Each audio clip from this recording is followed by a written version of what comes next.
ان laws میں رد و بدل ہوتا ہے جو ان کے خلاف ہوتے ہیں. عوام کے لیے جو لاز بنتے ہیں ان کی تو امپلیمنٹیشن ہی نہیں ہے. ایک واقعہ ایک سانحہ ہو جاتا ہے, کسی بچے کو گولی لگ جاتی ہے, اس کے بعد پارلیمنٹ میں شور ہوتا ہے, ایک لا اس بچے کے نام سے بنا دیتے ہیں, جیسے عمل لا بنا دیا, دوسرے لاز بنا دیے, زینب الرٹ کر دیا, لیکن ان کی اس طرح سے امپلیمنٹیشن یا فیڈ بیک یا اس کا جو رسپانس آنا چاہیے وہ نہیں ہے.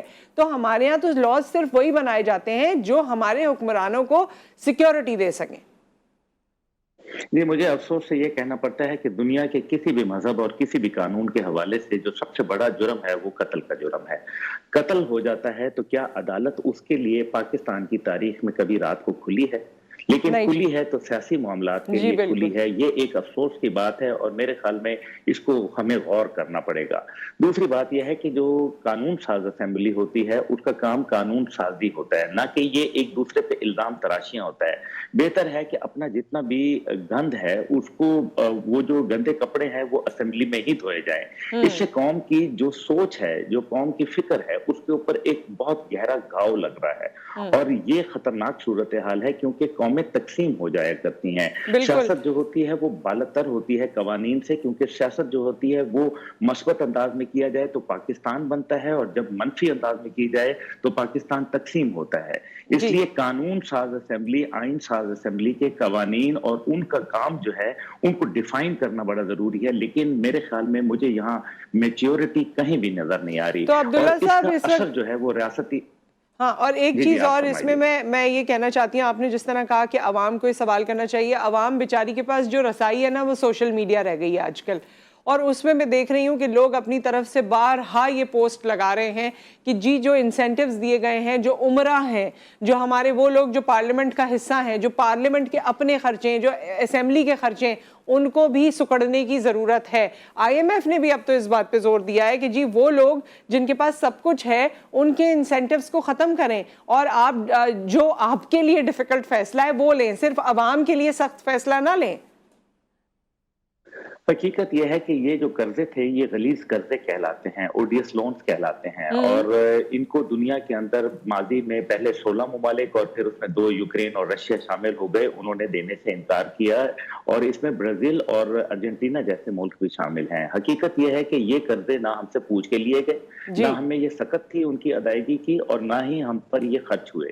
تو پھر ایسے غلیظ قرضے جو ہے وہ ہم کیسے ادا کر سکتے ہیں؟ آپ کسی بھی ماہر معیشت کو بٹھا لیں, وہ آپ کو یہ بتائیں گے کہ اگلے 20 سال بھی ہم پاکستان یہ قرضے اتار نہیں سکتے. اس لیے ہمیں بائی ڈیزائن ہمیں اس کے اوپر کچھ فیصلہ کرنا پڑے گا, اور یہ جو ہمیں ایک طاغوتی طاقتوں کے جو ہم نرغے میں پھنس گئے ہیں, اور پاکستان, آپ نے نصرت بہن, میں آپ سے یہ صبح سوال پوچھوں گا اور پاکستان کی پوری قوم سے کہ آخر وہ کیا وجوہات ہیں کہ صرف اور صرف قرآن پاک کی نظر آتش ہوتا ہے اور پوری دنیا میں پاکستان ہی نشانے پر کیوں ہے؟ اس کی 2 بہت بنیادی وجوہات ہیں. پہلی بات یہ ہے کہ قرآن پاک ایک نظریہ ہے اور اس نظریے نے مغربی نظریے کو چیلنج کر دیا ہے, ان کے جو سسٹم ہے قانون کو اس کو چینج کر دیا ہے, کیونکہ قرآن جو ہے وہ بک آف لا ہے, اس لیے قرآن پاک کو نظر آتش کیا گیا, دنیا میں دوسری کسی کتاب کو نظر آتش نہیں کیا جاتا. اچھا, دوسری بات پاکستان اس لیے کیونکہ پاکستان اس کی وارث ریاست ہے, قرآن پاک کے اس نظریے کی وارث ریاست ہے, اور ہم اس مقصد کے لیے پیدا ہوئے تھے. اس لیے ہمارے جو مسائل ہیں وہ ہم جب تک کہ وہ قوانین نہیں لائیں گے جن کو گولڈن پرنسپلز آف اسلام کہا جاتا ہے, تب تک ہماری فلاح نہیں ہوگی.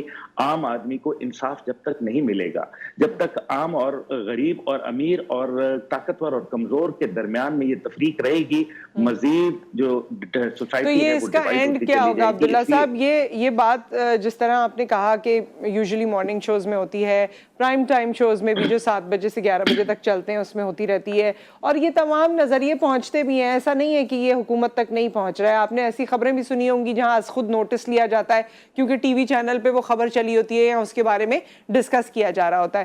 تو ابھی جو نو وے آؤٹ والی سچویشن ہے اس میں آپ کیا سمجھتے ہیں عبداللہ صاحب کہ کیا ہوگا کیا آگے؟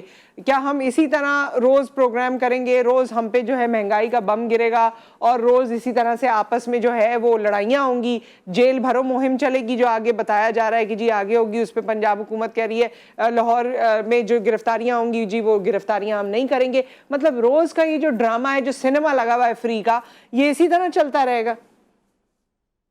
میں یہاں ایک بات ضرور کہوں گا کہ 5 اگست یا 5 فروری ہے، وہ ایک علامتی دن ہے یوم یکجہتی کشمیر کے حوالے صحیح سے۔ ہے۔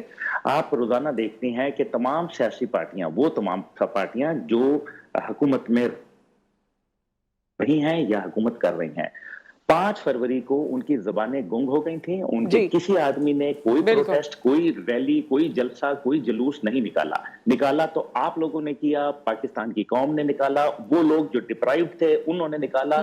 یہ لوگ نیشنل ایشوز کے اوپر خاموش ہو جاتے ہیں۔ جی اب یہ بالکل اس سے ان کا آپ کو پتہ چل گیا کہ یہ مفادات پرست ہیں۔ اب دوسرا، آپ نے سوشل میڈیا کا بڑی اچھی بات کی۔ سوشل میڈیا کے اندر میرے خیال میں تحقیق کی بڑی ضرورت ہے، کیونکہ سوشل میڈیا کے اندر بغیر تحقیق جب ہم خرافات جو ہے لکھنا شروع ہو جاتے ہیں، میں صرف یہ پوچھوں گا کہ کیا یہ زبان جو استعمال ہوتی ہے سوشل میڈیا پہ، کیا آپ اپنے گھروں میں بھی یہی زبان استعمال کرتے ہیں اپنے گھر والوں کے سامنے؟ اس کا مطلب ہے کہ آپ غلط کر رہے ہیں۔ اور تیسری بات یہ ہے کہ جو آپ نے بات ابھی کہی ہے، یہ بڑی امپورٹنٹ ہے کہ آگے ہونا کیا ہے۔ دیکھیں، میرا خیال ہے ذاتی طور پہ جو یہ جمہوری سسٹم ہے، یہ بری طریقے سے فلاپ ہوا ہے، یس اور ہمیں یہ نظر آ رہا ہے کہ اس کے اندر صرف امیر سے امیر طبقہ جو ہے اس کو جو ہے یہ سارے سیاست کا حق اس کو ہے۔ ایک عام آدمی چاہے وہ کتنا ہی پڑھا لکھا کیوں نہ ہو، اس کو یہ اجازت نہیں دیں گے اپنے جو جس کو کہتے ہیں نا اپنی کھچار کے اندر آنے کے جی اندر، اس کے جی اندر ان کو اجازت نہیں ملے گی۔ اس لیے یہ ان کی پولیٹیکل فیفڈمز ہیں، یہ یہاں شکار کھیلتے ہیں۔ یہ چائنا کے سامنے آپ دیکھیں، ایک پارٹی ہے، پوری دنیا کے اندر ان کا ایک نام گونج رہا ہے، وہ اکنامک پاور بھی ہیں، وہ ایک ملٹری پاور بھی ہیں، وہ نیوکلیئر پاور بھی ہیں، لیکن اس کے باوجود چائنا کے اندر ایک پارٹی رول ہے۔ کیا تمام پارٹیاں، آپ دیکھ لیں کہ تمام پارٹیوں کے کیا منشور پاکستان مخالف ہیں؟ تو ایسا تو نہیں ہے۔ اگر پاکستان مخالف نہیں ہے تو اس کا مطلب ہے کہ وہ سورج نہیں ہے جو میرے آنگن سے طلوع نہ ہو۔ بات یہ ہے کہ اگر آپ دوسری پارٹی میں ہیں تو آپ، اور ہم نے یہ جی دیکھا ہے کہ ہمارے جب وفاداریاں تبدیل ہوتی ہیں، جی جی ہمارے یہاں میرے خیال میں وہ جو ایلیجیبلٹی کرائٹیریا ہے نا کسی بھی پارٹی میں آنے کا، وہ آپ کی عقل، ذہن، ایکسپیرینس وہ نہیں ہے، وہ صرف ایک چیز ہے کہ آپ کتنی اچھی چاپلوسی کرتے ہیں، کتنا اچھا ڈیفینڈ کرتے ہیں اپنے لیڈر کو، اور کتنا آپ ان کے جو کام جو بھی وہ کر رہے ہیں اس میں جو ہے وہ سینہ تان کے کھڑے ہو جاتے ہیں۔ یہ ایک کرائٹیریا ہے جس کے تحت لوگ پولیٹیکل پارٹی میں آتے ہیں۔ باقی وہ شخص جو اپنی علیحدہ رائے رکھتا ہے، جس میں انڈیویجویلٹی ہے، جس میں انڈیپینڈنٹ سول ہے، اس کی کوئی جگہ نہیں ہے اس وقت سیاست میں۔ دیکھیں، تمام لوگ اپنے لیڈرز کے ساتھ کھڑے ہیں، اپنی پارٹیز کے ساتھ کھڑے ہیں۔ نصرت حارث صاحبہ، میں صبح یہ سوال پوچھنا چاہتا ہوں آپ کے شو کی وساطت سے، کیا کوئی پاکستان اور پاکستان کی جی عوام کے ساتھ بھی کھڑا ہے؟ کوئی نہیں یہ کھڑا، جو بھی میں یہ آپ کو جواب دے رہی ہوں، میں جی پاکستان کی عوام ہوں، میرے ساتھ کوئی نہیں کھڑا۔ یہ بات آپ نے بالکل، یہ آپ نے دل کی بات کہی ہے۔ اسی وجہ سے جو آپ جیسے شو ہوتے ہیں، لوگ دیکھتے ہیں، ان کو پسند کرتے ہیں، کیونکہ ان کے دل کی آواز بات کرتے ہیں۔ قائد اعظم محمد علی جناح رحمۃ اللہ علیہ کا سب سے بڑا خاصہ یہ تھا کہ وہ انگریزی میں گفتگو کرتے تھے، مغربی کپڑے پہنتے تھے۔ تو ایک بی بی سی کے نمائندے نے ان کے جلسے میں پوچھا کہ یہ جو بندہ بات کر رہا ہے، تقریر کر رہا ہے قائد اعظم، یہ کیا ایک بزرگ بابا تھا اور بالکل دیہاتی انسان تھا، تو اس سے پوچھا کہ تمہیں سمجھ بھی آتا ہے کہ یہ کیا کہتا ہے؟ اس نے کہا مجھے نہیں معلوم، یہ انگریزی بولتا ہے، مجھے نہیں سمجھ آتا، لیکن جو کہتا ہے میرے دل کی بات کہتا ہے۔ یہ ہے وہ بات، یہ ہے وہ صادق اور امین کی بات۔ دیکھیں نا، اگر آپ یو ٹرنز لینا شروع کر دیں، چاہے میں صرف ایک کے حوالے سے بات نہیں کر رہا، عبداللہ صاحب، یہ ہمارا وقت بالکل یہاں ختم ہو رہا ہے، معذرت کے ساتھ قطع کلامی ہوئی ہے، لیکن سیشن کا وقت یہاں پر ختم ہوا چاہتا ہے۔ انشاءاللہ نیکسٹ ٹائم آپ کو دوبارہ آپ کے ساتھ ہم ارینجمنٹ کریں گے، and we'll invite you in the show. Thank you, بہت بہت شکریہ آپ کے وقت کا۔ اور بات یہی ہے، جو لمحہ فکریہ ہے وہ یہی ہے، جو رونا ہے وہ یہی ہے، جو دکھ ہے وہ یہی ہے کہ اس عوام کے ساتھ، اس قوم کے ساتھ کوئی کھڑا ہی نہیں ہے۔ سب دعوے تو کرتے ہیں، مگر سب کا جو حال ہے، سب کی جو حقیقت ہے وہ نکل کر سامنے آ گئی ہے۔